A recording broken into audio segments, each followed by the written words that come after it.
Today I'm going to discuss some research findings on how black-capped chickadee survives the winter. Let me begin by telling you something about its habitat. The black-capped chickadee inhabits forests in the north of the USA, as well as here in Canada. This bird is also common in urban environments. Chickadees are quite small birds, and they like to hide quickly if a threat appears nearby. So they're attracted to trees and shrubs that provide them with protection when they're sleeping. They're different to other birds found in places such as Canada, and this is because their winter life pattern doesn't include migration to the south. Unlike other birds that build their nests with twigs, moss and feathers, this species of birds actually dig right into a dead or a rotten branch of a tree. Researchers found that these nesting practices play an important role in survival of the chickadee. In order to make it softer and more comfortable, the bird adds fur from things like rabbits. There's quite a bit of inconsistency in the height of the nests.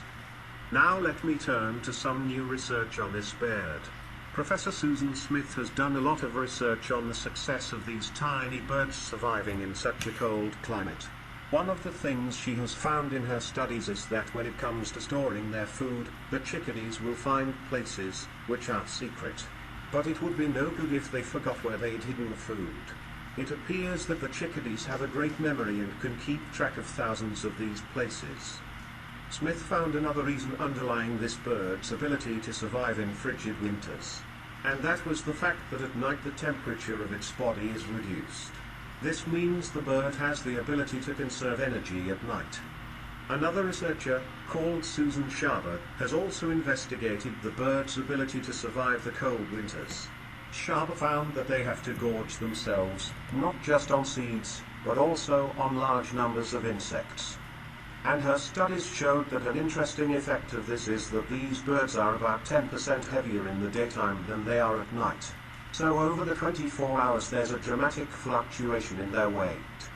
Schaber was also interested in learning where the birds spent the winter nights. In order to do this, she attached special rings to some chickadees' legs, which transmitted radio signals.